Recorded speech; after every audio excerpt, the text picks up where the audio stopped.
पहले तो I am very much thankful to doctor Fatima and the cardiology whole cardiology team to give the opportunity to talk on the cardiac rehab. Basically, as I discussed with Dr. Fatma, this talk is basically for the staff working in the cardiology department, especially in the ICUs and special care unit and other areas. So just to highlight what we are providing, which type of treatment we are providing in the cardiac rehab, number one. Then the second thing is what the people and the kids really need. जब हम history की बात करते हैं, physiotherapy की history की बात करते हैं, तो आप में से किसी को आइडिया फिजियोथेरेपी की अगर देखा जाए तो एक जनरल कॉन्सेप्ट है कि 10 साल पहले, 20 साल पहले या कुछ अर्से पहले तक फिजियोथेरेपी का कुछ पाकिस्तान के अंदर या लोगों को एक अवेयरनेस थी। लेकिन अगर हम ओवरऑल फिजियोथेरेपी की बात करें तो ये तो thousand of years back physiotherapy जो है वो दुनिया में काम हो रहा था इस पर। अगर हम 1500 और 1700 सेंचुरी के अंदर सबसे पहले स्पेन के अंदर फिजियोथेरेपी पे काम किया गया और पहली किताब लिखी गई फिजियोथेरेपी की इम्पोर्टेंस के ऊपर। उसके बाद 1913 के अंदर first school of physiotherapy introduce हुआ न्यूजीलैंड के अंदर 1913 के अंदर।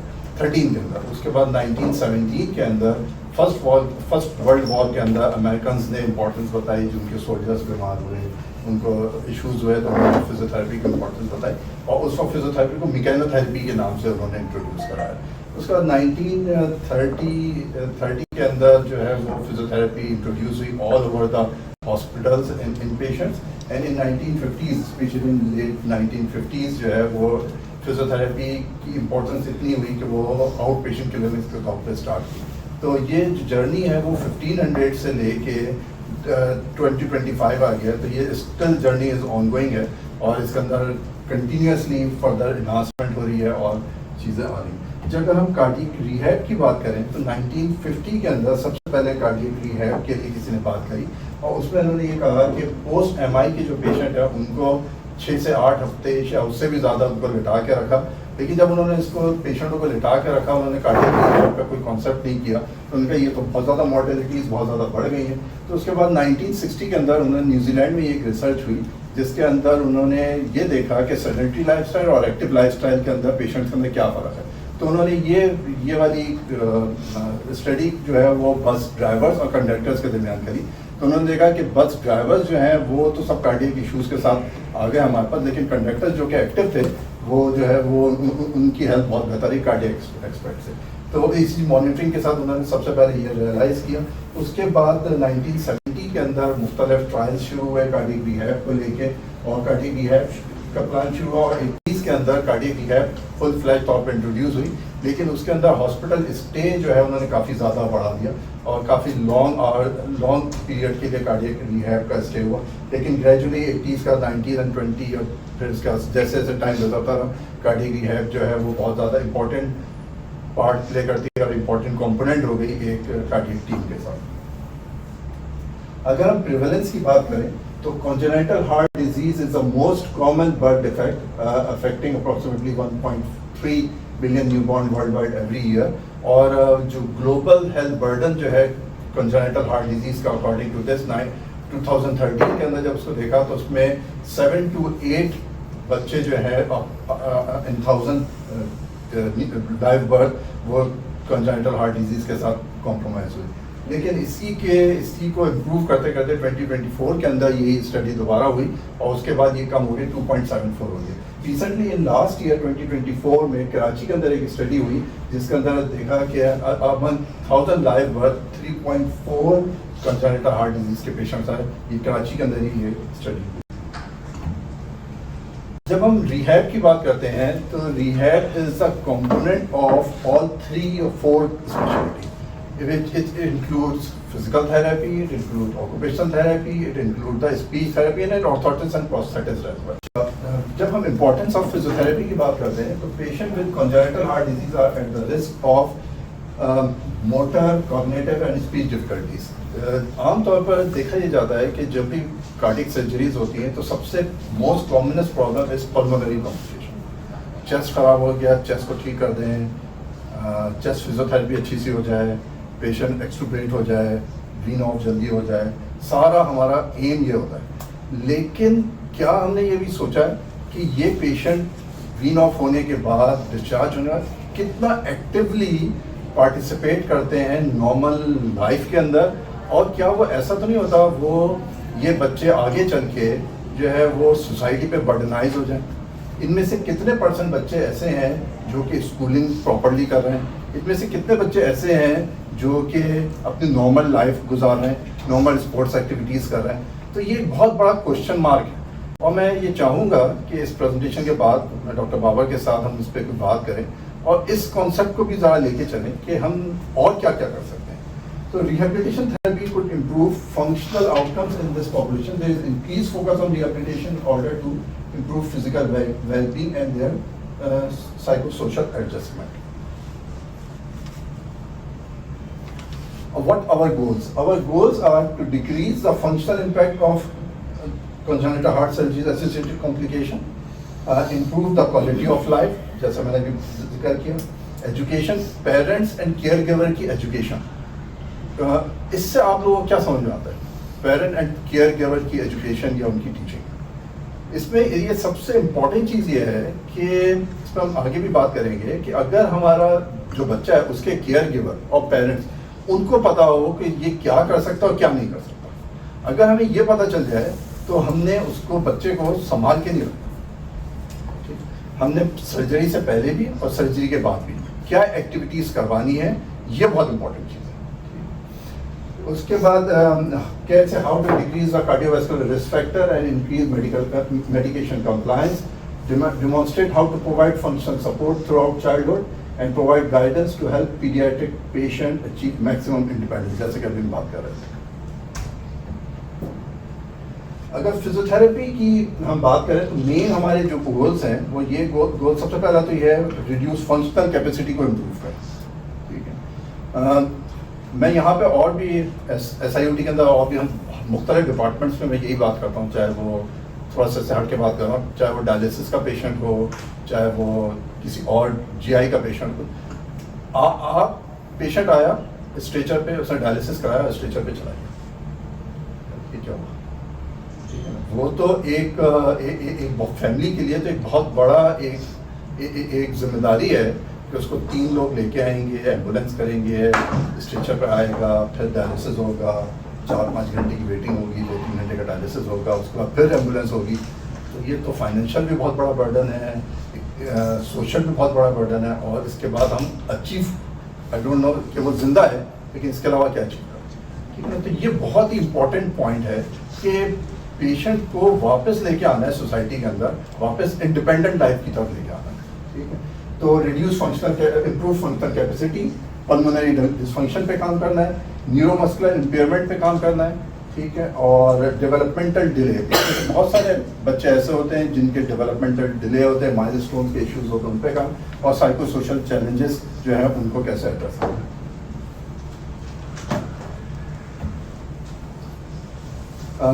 फिजियोथेरेपिस्ट जब जाता है किसी पेशेंट को देखता है तो उसके क्या मेन कंपोनेंट्स क्या क्या होते हैं? सबसे पहले तो एक प्रॉपर हिस्ट्री टेकिंग, हिस्ट्री के अंदर क्या क्या है, उसका क्या प्रोसीजर हुआ है, कौन कौन से मेडिकेशन ले रहा था, कब डायग्नोस हुआ, कब डायग्नोस नहीं हुआ, फैमिली रूटीन्स जो उसकी डिस्कशन है, फैमिली की रूटीन्स क्या है, फैमिली किस तरह से इन्वॉल्व हुई है, developmental assessment, I don't know developmental assessment से आप लोग कितना समझते हैं, उसके रिफ्लेक्सेस कितने हैं, टोनिक रिफ्लेक्स, आप लोग आइडिया रिफ्लेक्सेस का, मोरल रिफ्लेक्स, पेशेंट को उल्टा लिटाया, ठीक है, उसका देखा उसने चारों हाथ पर ऊपर कर लिया है, उसकी एक्टिविटीज़ कितनी हैं, ठीक है, उसका सर को एक तरफ टर्न किया तो उसके दोनों हाथ यूँ खुल गए, हाथ जो है उंगलियाँ जो है एक्सपेंड हो गई, तो टोनिक रिफ्लेक्स जो है एक्टिव है कि नहीं है, डिलेड माइलस्टोन तो नहीं है, तो ये सारी चीज़ें चेक की। इसके बाद एक ड्यूडेट बच्चा है उसकी मसल स्ट्रेंथ और फ्लेक्सिबिलिटी कैसे चेक करें?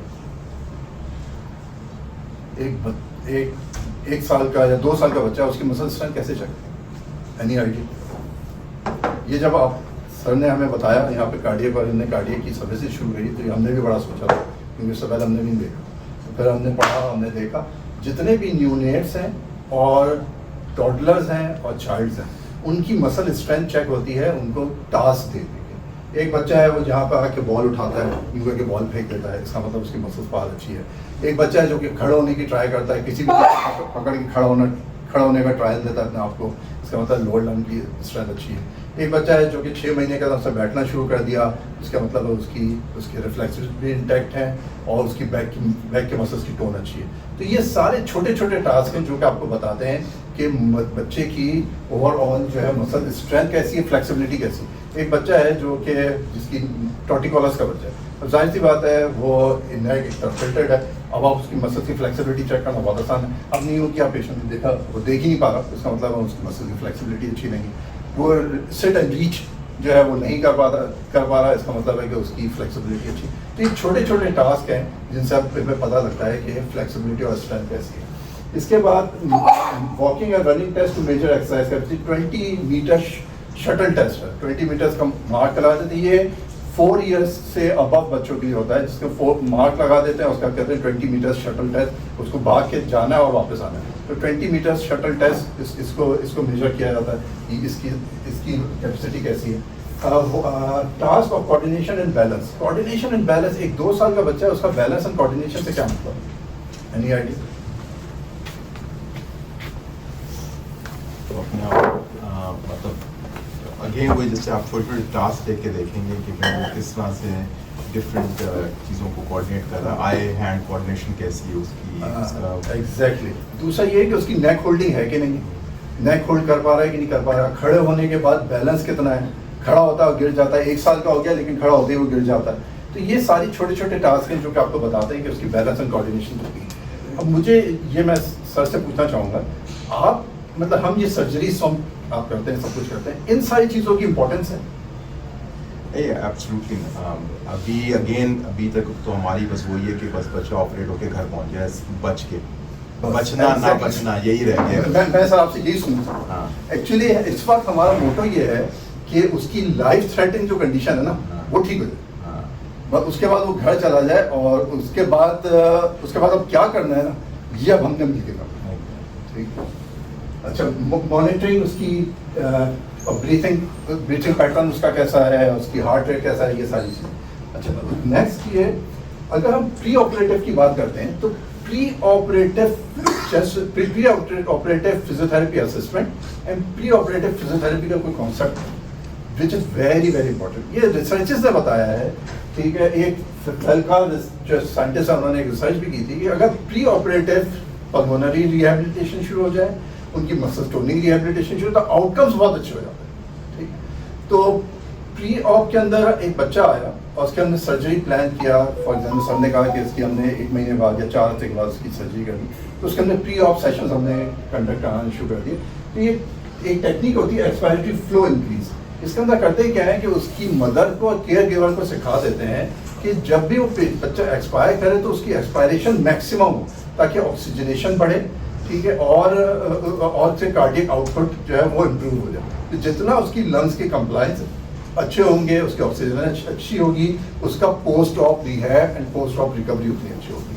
और ये रिसर्चेस ने बताया है, ये सिर्फ not in cardiac patient, in every condition. सबको पता ही है, अगर मैं फॉर एग्जांपल एक पेशेंट है जो कि टोटल नी रिप्लेसमेंट की तरफ जा रहा है, ठीक है, या कोई इलेक्टिव सर्जरी की तरफ जा रहा है, ठीक, और उसको मैंने लिवर ट्रांसप्लांट है उसकी तरफ जा रहा है, उससे मैंने पहले से ही स्पायरोमीटर की एक्सरसाइजेज शुरू करा दी, ब्रीथिंग एक्सरसाइजेज मैंने बहुत अच्छे से बताना शुरू कर दी, तो उसके पोस्ट ऑफ कंप्लायंस बहुत अच्छे होंगे, उसको कॉन्फिडेंस होगा, और वो उसके जो लंग की कॉम्प्लिकेशन हो उसको हम मिनिमाइज कर सकेंगे। सबसे ज़्यादा कॉमनेस्ट प्रॉब्लम जो है एपिलेक्टेसिस है। अगर मैंने पहले ही बच्चे को बता दें कि उसने स्पायरोमीटर शुरू कर देना है और दूसरी ब्रीथिंग एक्सरसाइज शुरू कर देनी, तो हमारी चेस्ट कॉम्प्लिकेशन के चांसेस को मिनिमाइज कर सकते हैं। अच्छा, ये कुछ प्रोटोकॉल हैं, ये आप लोग अच्छे से देख भी लीजिएगा, इसको मैं शेयर भी कर दूंगा। सबसे पहला स्टेप बाय स्टेप चलते हैं। सबसे पहला क्या है, एजुकेट पेशेंट्स गार्जियंस, ठीक है, उनकी काउंसलिंग सेशन हो सर्जरी से जस्ट पहले, उनको बताया जाए कि क्या करने वाले हैं, फिजियोथेरेपी क्या होती है, इस सेशन पोस्ट ऑफ सर्जरी के बाद फिजियोथेरेपी की इंपॉर्टेंस क्या है, और हम कराएंगे क्या क्या। आमतौर पर पेरेंट्स और केयर गिवर या कोई भी आप जाके परकशन शुरू करते हो, कहना यार मारना शुरू कर दिया, पता नहीं क्या हो गया, क्या कॉम्प्लिकेशन हो गई। तो ये एक जनरल कॉन्सेप्ट है, लोग थोड़े से एंशियस हो जाते हैं कि यार ये हमारे बच्चों के साथ क्या हो।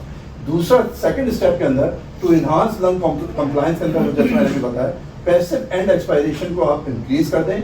ये आपने एक सेट करना है 10 रिपीटिशन के साथ, ये स्टेप्स हैं, ये सारे आप इन्हीं स्टेप के साथ चलेंगे अंदर।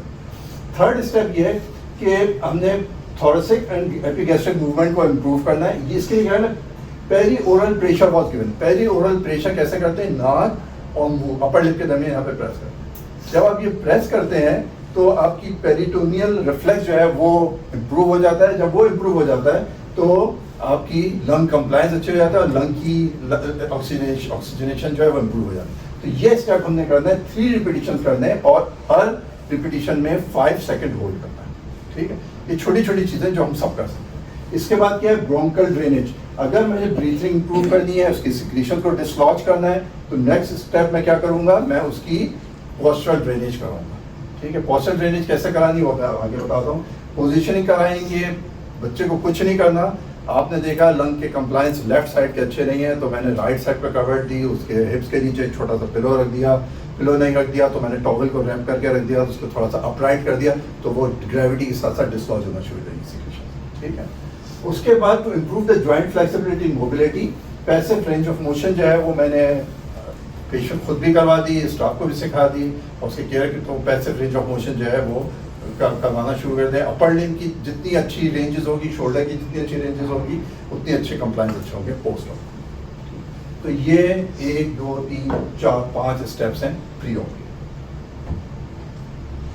अच्छा, childrens with increase cardiovascular due to intrinsic structure. अच्छा, इसके अंदर अगर आप लोगों को बताऊं, हमारे पास मूवमेंट 2 तरह की होती है। एक होती है स्टैटिक मूवमेंट, एक होती है डायनामिक मूवमेंट। जो डायनामिक मूवमेंट होती है वो होती है आइसोटोनिक मूवमेंट, और स्टैटिक मूवमेंट जो होती है वो होती है आइसोमेट्रिक मूवमेंट। आइसोटोनिक मूवमेंट जो है वो आमतौर पर लार्ज ग्रुप ऑफ मसल्स को होती है। ठीक है, आइसोमेट्रिक जो है वो स्मॉल मसल्स को होती है। एंड आइसोटोनिक का काम ये होता है कि वो लार्ज मसल्स पे काम करते हैं, तो ऑक्सीजनेशन मसल्स के अंदर ज़्यादा अच्छी होती है, ब्लड फ्लो ज़्यादा अच्छा इम्प्रूव होना शुरू हो जाता है, और रिकवरी अच्छी होती है। ठीक है, और आइसोमेट्रिक एक्सरसाइजेस के अंदर, जिसके अंदर सिर्फ टोन चेंज होती है, तो ये 2 टाइप की एक्सरसाइजेस हैं। अगर हम 2 टाइप की एक्सरसाइजेस को as per hour assessment pre op शुरू करवा दें बच्चों को, वही स्मॉल टास्क दे देके, तो हमारे लार्ज ग्रुप में की सबसे आसान सी एक्सरसाइज कौन सी है जो आपके जहन में 1 सेकंड में आती है? अगर बच्चा कितना टॉलरेट कर सकता है, बच्चे से कहें साइकिलिंग शुरू कर, सुबह भाई साइकिल नहीं है मेरे पास, और मैंने कह दिया साइकिल रहेगी, सर कोई बात नहीं, लेट जाओ, लेट के साइकिल चला दो पैरों। ठीक, आप खुद देखेंगे कि पेशेंट के कंप्लायंस बेहतर होना शुरू हो जाएगी। ठीक, पेशेंट भाग नहीं सकता, दौड़ नहीं सकता, कोई ऐसी जगह नहीं है, तो आपने साइकिलिंग शुरू करा दिया, लेट बेड पे लेटा के। ठीक है, अच्छा, एक्सरसाइज ट्रेनिंग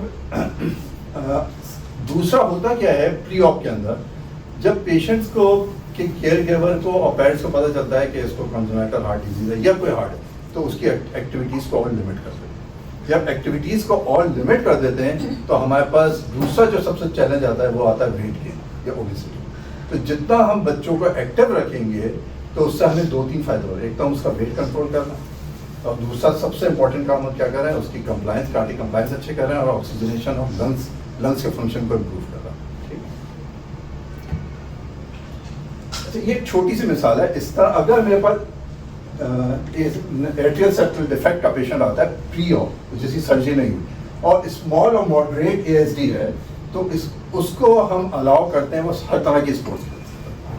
ठीक है, और अच्छा, इसकी भी मेजरमेंट, बहरहाल सर बैठे हैं, मैं बता दूँ, इसकी मेजरमेंट अगर ये अगर 6 mm, राइट सर, 6 mm से के अंदर है तो वो अपनी सारी एक्सरसाइज कर सकता है।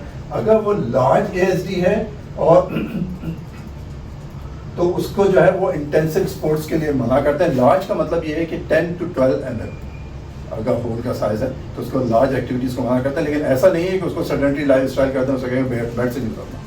इसी तरीके से अगर उसका क्लोजर हो चुका है, ठीक है, तो 3 से 6 महीने के बाद वो सारी स्पोर्ट्स कर सकता है।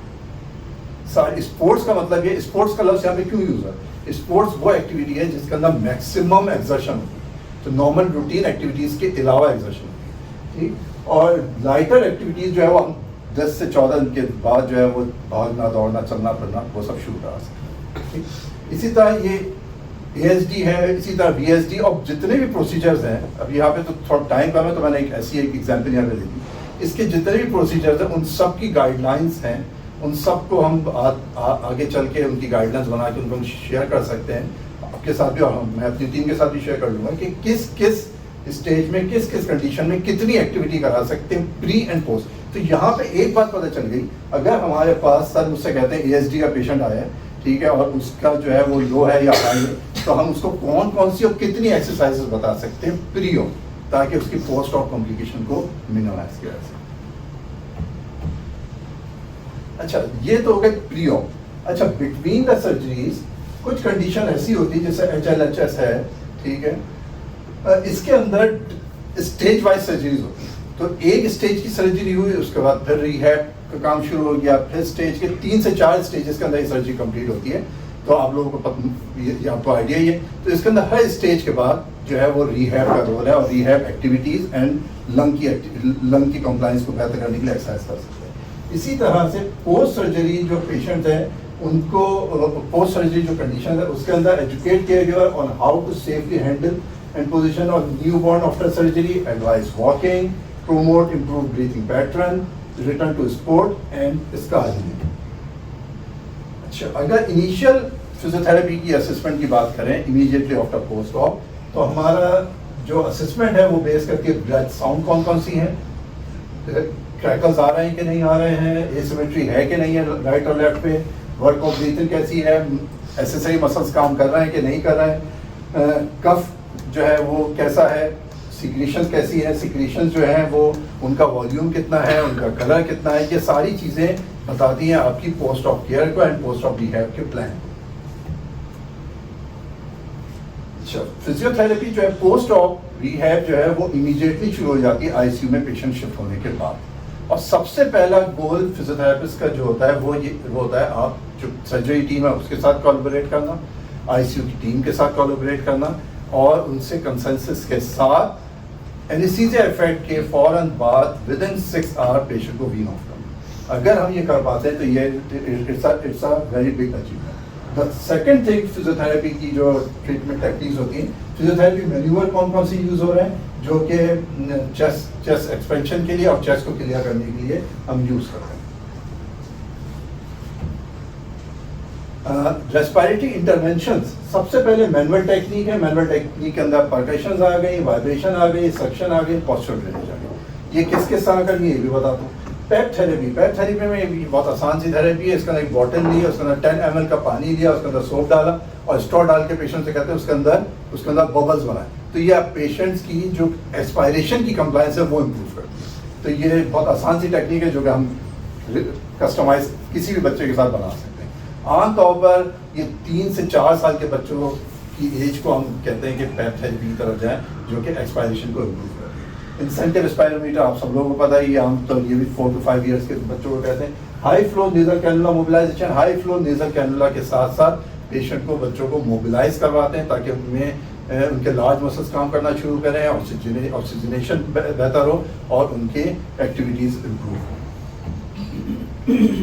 जब हम चेस्ट फिजियोथेरेपी की बात करते हैं तो इसके अंदर न्यूनेट्स के अंदर परकशन की बात करते हैं तो हम 6 डिफरेंट एरियाज पे परकशन देते हैं और हर सेगमेंट पे परकशन अराउंड 2 मिनट्स की होती है। इसके लिए न्यूनेट्स के लिए एक जो है वो कप यूज होता है जैसे कि इसके अंदर बताया गया, और एक परकसर जो न्यूनेट परकसर तो आप लोगों ने देखा ही यहाँ पे यूज होता है। तो परकशन कितनी देनी है अब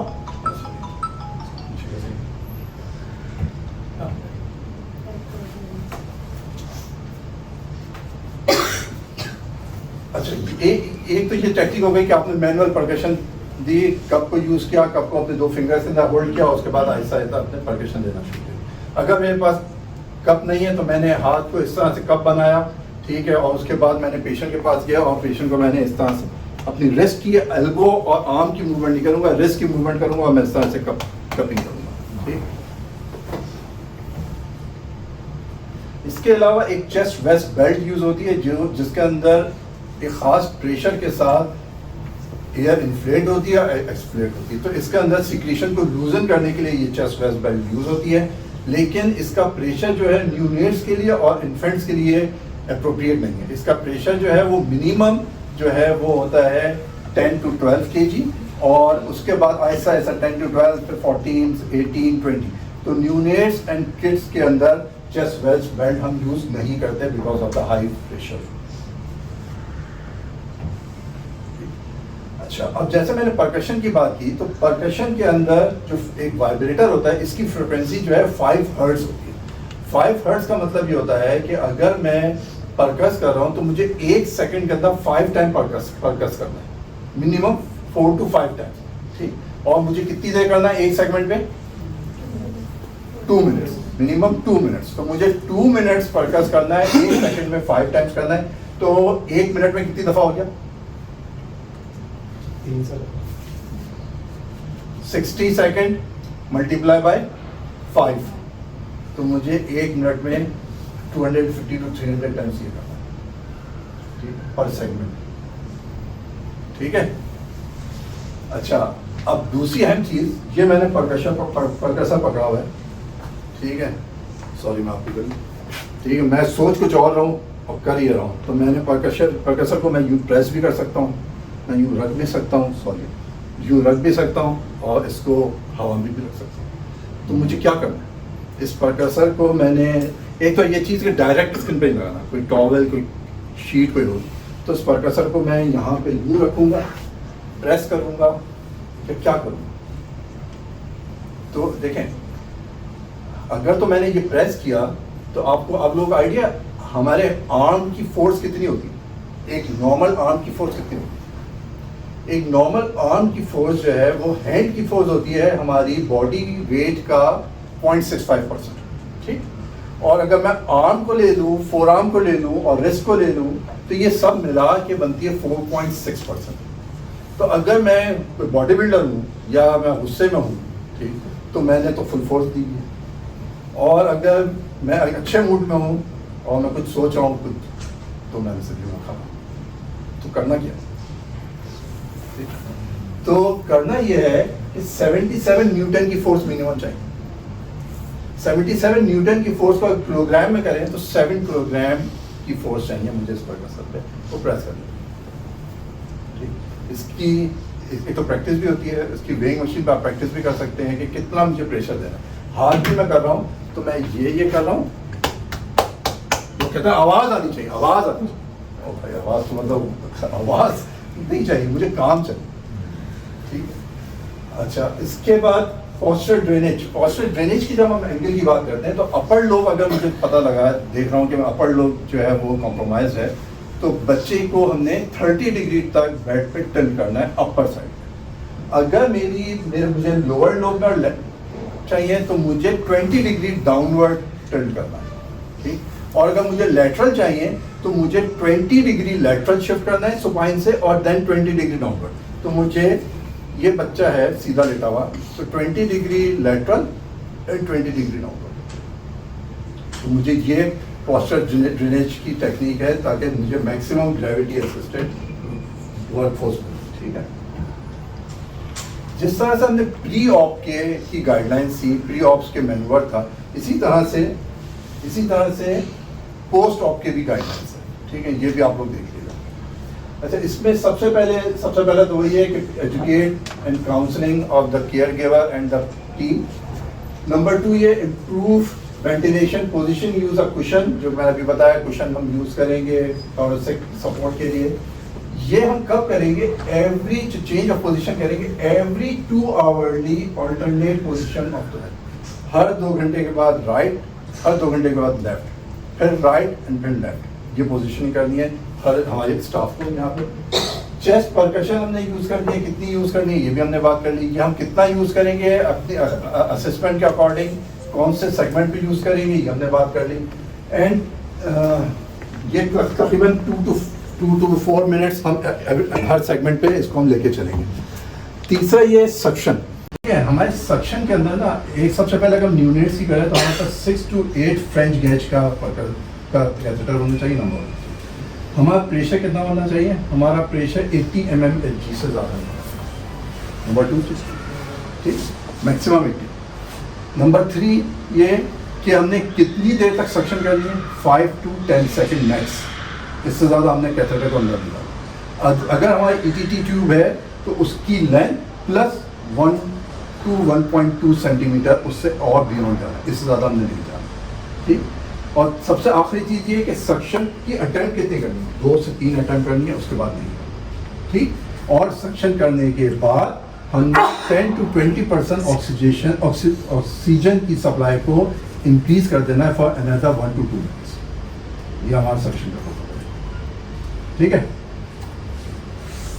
उसके बाद है PSC टेक्निक। PSC टेक्निक कोई बताएगा?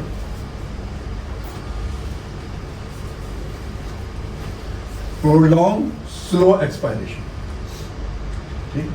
इसके अंदर पेशेंट को कंप्रेस करके एक्सलेशन बढ़ाएंगे, स्लोली स्लोली स्लोली हम एक्सप्रेस करके रखेंगे। इससे हम करेंगे क्या, पेशेंट की पेरिनियल कैविटी को एक्सेल फेस को इम्प्रूव करेंगे। और ये हमने कितनी दफ़ा करनी है, ये हमने 5 सेकंड तक होल्ड करनी है और 3 सेट्स करने हैं, एक सेशन करना है, ठीक।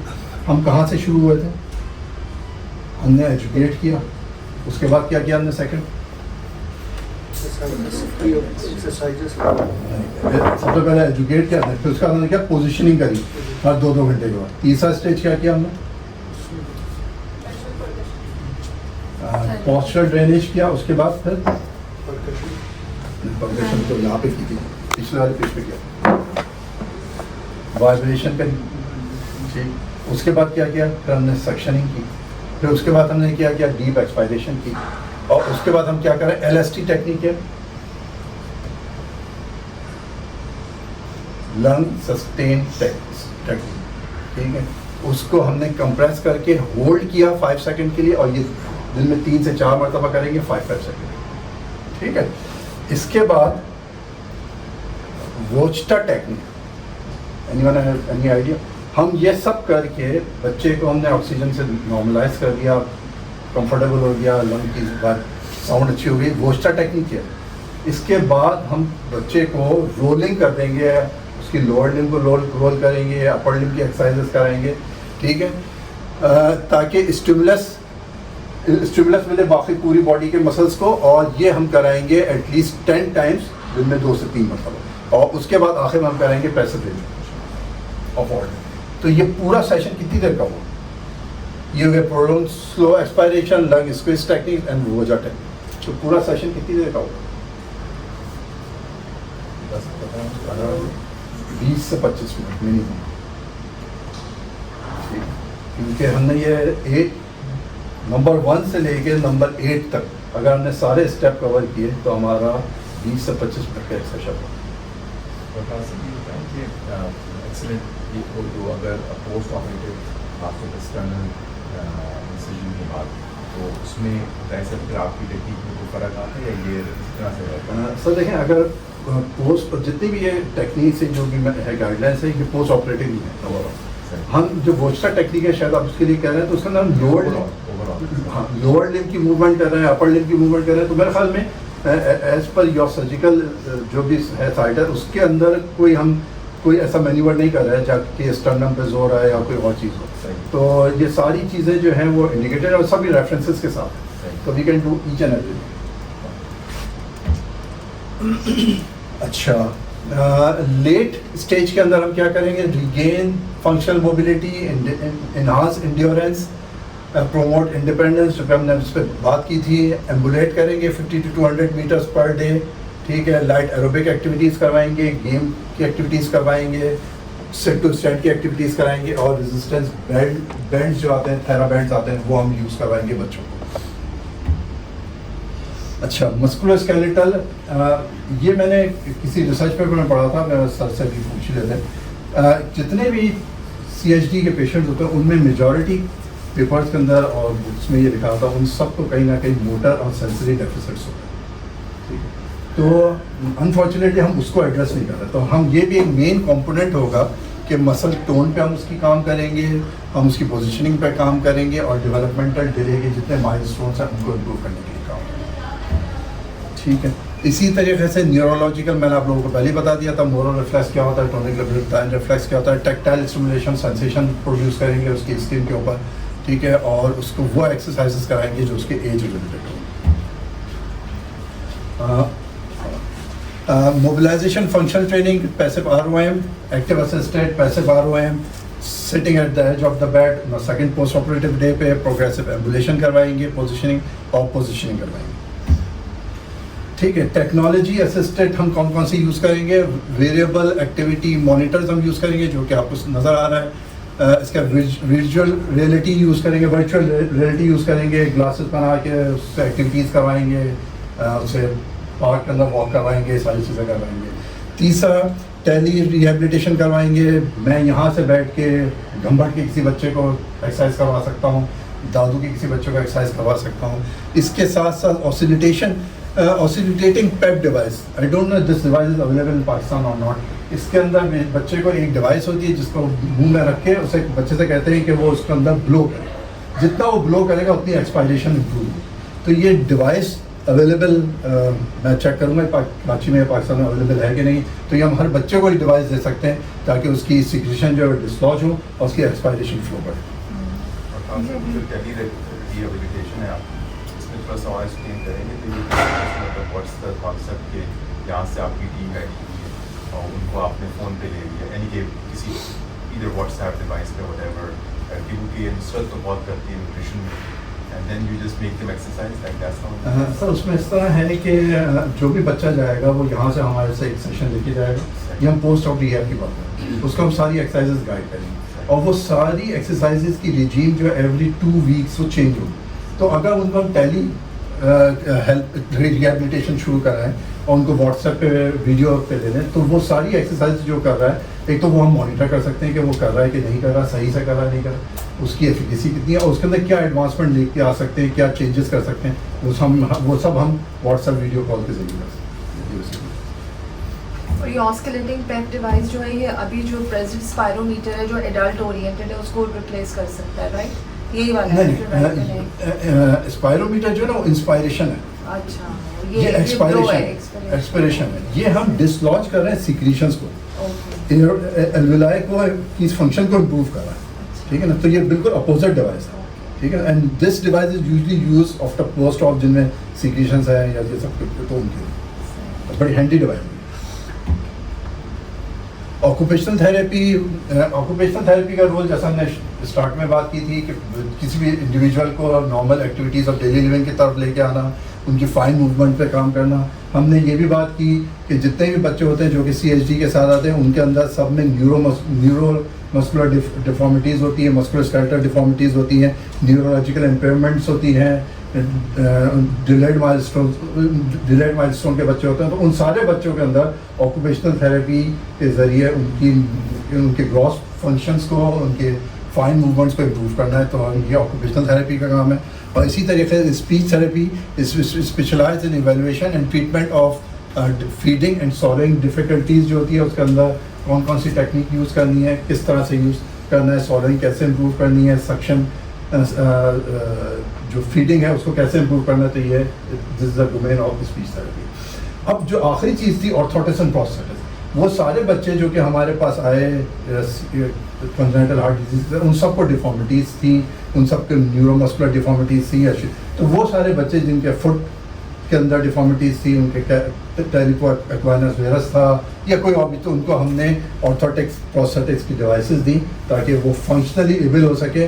क्योंकि वो बच्चे जिनको हमने 1 साल के अंदर अंदर देखा, अगर हम उनको उनकी करेक्टिव ये डिवाइसेस दे दें, करेक्टिव स्प्रिंट्स दे दें, तो वो उनकी जो क्लब फूड्स हैं वो 90% इम्प्रूव कर जाता है और वो फंक्शनली एक्टिव होते हैं हमारी नॉर्मल रूटीन एक्टिविटीज़ को परफॉर्म करते हैं। आपने हमारे बच्चों में देखा है अभी जो CHD के हमारा डेटा बता रहे हैं, आप वैसे बता रहे हैं? नहीं, मैं जनरल बता रहा हूँ, लेकिन ये जैसा कि मैं सर से, तो जितने भी बच्चे आते हैं CHD के, उन सब के अंदर मेजॉरिटी ये इश्यूज़ होते हैं, ये आप नोट कर रहे हैं। और डॉक्टर आसिम, जो स्पीच एंड लैंग्वेज थेरेपी है ये भी आपकी टीम दे रही है? नहीं, अभी नहीं दे रही है। ये हमने जो हमने रिसेंटली हम प्लान किया है अपनी टीम को एनहांस करने के लिए, उसके अंदर क्योंकि speech therapy totally different entity है, डिफरेंट स्पेशलिटी है, तो उसके अंदर हमने speech therapist and occupational therapist को भी इन्वॉल्व किया है। तो I hope in future very soon in our rehab team, cardiac rehab, उसके अंदर हमारा speech and occupational therapy and orthosis prosthetics के लिए हमारे पास ऑन कॉल वैसे आते हैं, तो ये सब मिल के काम करेंगे। अच्छा, कुछ कॉन्ट्रा इंडिकेशंस हैं। इंडिविजुअल असेसमेंट वो जितनी भी कॉन्ट्राइंडिकेशन है वो इंडिविजुअल असेसमेंट पे बेस करती हैं। Study suggest chest percussion some time कुछ कंडीशन के अंदर एटिलेक्टेसिस के अंदर जो है वो जिनमें पेशेंट का पेन बहुत ज़्यादा होता है उनके अंदर चेस्ट परकशन को अवॉइड किया जाता है। जिनके अंदर ब्लीडिंग डिसऑर्डर्स हों, जिनका इंट्राक्रैनियल प्रेशर बढ़ा हुआ, जिनके अंदर रिफ फ्रैक्चर्स हों, तो उनके अंदर चेस्ट फिजियोथेरेपी कॉन्ट्राइंडिकेटेड। ठीक है, अगर मैं इस पूरी प्रेजेंटेशन को समअप करूँ, ठीक है, तो मैं doctor Shazia, doctor Fatima, doctor Babar के साथ अगर कोऑर्डिनेट करें तो मैं इसको हम 3 पॉइंट पर कंक्लूड करते हैं। सबसे पहला तो ये है कि we want to see and we will have a plan to see the patient in pre op, ताकि प्री ऑप जितने भी बच्चे हैं उनकी रिहैब शुरू किया जा सके, ताकि पोस्ट ऑप उनकी रिकवरी को बेहतर किया जा सके। नंबर 1। नंबर 2 ये है कि हमारे पास जितने भी CHD के पेशेंट डिस्चार्ज हो रहे हैं उनका कोई फॉलोअप नहीं है अनफॉर्चुनेटली। ओके, ठीक है, तो उनका फॉलोअप अगर हमारे पास हो आपकी तरफ से क्लियर होने के बाद, तो जितने न्यूरोमस्कुलर और मस्कुलोस्केलेटल इश्यूज हैं उनको एड्रेस किया जा सके ताकि उनको एक्टिविटीज़ ऑफ डेली लिविंग की तरफ लाया जा सके। ठीक है, तो ये 2 मेरे ख्याल से वो पॉइंट्स हैं जिन पर अगर हम काम करें तो इन सर्विसेज को और इम्प्रूव करेंगे और in future we incorporate with occupational therapy and speech therapy services as well. Doctor Asif, एक चीज़ पूछेंगे, फॉर एग्जांपल कि पेशेंट जो है वेंटिलेटर पे है लेकिन उसको लंग कोलैप्स भी है और हमें सिक्वेशन को ट्रेन करवाना है, तो फिर उसमें पोजीशनिंग जिस तरह से आपने बताई है कि अपर लोब इन्वॉल्व है तो उसकी इस तरह से करनी है, लोअर लोब इन्वॉल्व है तो इस तरह से करनी है, तो वेंटिलेटर के साथ फिर किस तरह से पोजीशनिंग हो सकती है? बेड को टिल्ट करना पड़ेगा? देखिए, वेंटिलेटर के साथ ना कहीं पे भी विद वेंटिलेटर पेशेंट की पोजीशन जो है वो मना नहीं। नंबर 1, तो विद वेंटिलेटर हम आपकी टीम हमारे साथ होगी जो भी ICU, उसके साथ साथ हम पेशेंट को हम टिल्ट भी करेंगे, हेड भी डाउन करेंगे, सब करेंगे। हम वेंटिलेटर के साथ पेशेंट को ICU के अंदर मोबिलाइज भी करा देते हैं। वेंट पोर्टेबल वेंट होता है, वो साथ साथ चल रहा होता है, पेशेंट मोबिलाइज होता है। तो ऐसा हमने बहुत किया। ठीक है, यहाँ पे ट्रांसप्लांट ICU के अंदर, नेफ्रो ICU के अंदर कि वेंटिलेटेड पेशेंट ETT लगी हुई है या ट्रैक लगी हुई है, वेंट के साथ है और पेशेंट मोबिलाइज होता है। ठीक है, तो ये कोई कॉन्ट्राडिक्शन नहीं है वेंट के साथ ये सारी पोजीशनिंग कराना और ये सब कुछ करना। सर, बच्चों को प्रोफेशनल थेरेपी की क्या एग्जांपल होगी, जैसे 5 years 6 years meals to closure है पोस्ट आप प्रोफेशनल थेरेपी क्या करेंगे? देखिए, जैसा मैं आपको बताया ना कि जिस तरह फिजियोथेरेपी एक स्पेशलिटी, इसी तरह ऑक्यूपेशनल थेरेपी भी एक स्पेशलिटी। ये individual basis, individual patient to patient vary करे। अगर हमारी इनिशियल असेसमेंट में देख रहे हैं कि उसकी फाइन मूवमेंट जो है वो कॉम्प्रोमाइज है, उसकी जो मैंने बताया सिट एंड रीच नहीं कर पा रहा, उसकी कोऑर्डिनेशन नहीं हो रही, सिटिंग प्रॉपर नहीं हो रही, बिठाते हैं और गिर जाता है, या डिलेड माइलस्टोन का बच्चा है, तो ऑक्यूपेशनल थेरेपी के अंदर वो सारी टेक्निक यूज़ होती हैं जिनसे फाइन मूवमेंट को इम्प्रूव किया जा सके। कुछ ऐसी टेक्निक्स होती हैं, कुछ ऐसे गैजेट्स होते हैं। अगर फॉर एग्जांपल मैं आपसे कहूँ, आपने मुझसे कहा कि मैं ये नहीं करता, ठीक है, आप मुझसे बहुत सारे होते हैं, मेरी कोऑर्डिनेशन नहीं है दोनों फिंगर्स, मैं यूँ कर ही नहीं पाता, मैं ये करता नहीं होता, अब मैं क्या करूँ? इसके लिए स्पेशल टेक्निक यूज़ करूँगा, स्पेशल गैजेट्स यूज़ करूँगा ताकि मैं आपकी फाइन मूवमेंट। हमारा सबसे इम्पोर्टेंट चीज़ क्या है हाथ में? थंब। अगर ये थंब है और ये उंगलियां नहीं है तो मैं गिलास को पकड़ सकता, मैं किसी ना किसी तरह लिख भी लूंगा, लेकिन अगर थंब नहीं है ना तो मैं कुछ भी नहीं कर सकता। ठीक है, सबसे इंपॉर्टेंट काम ये।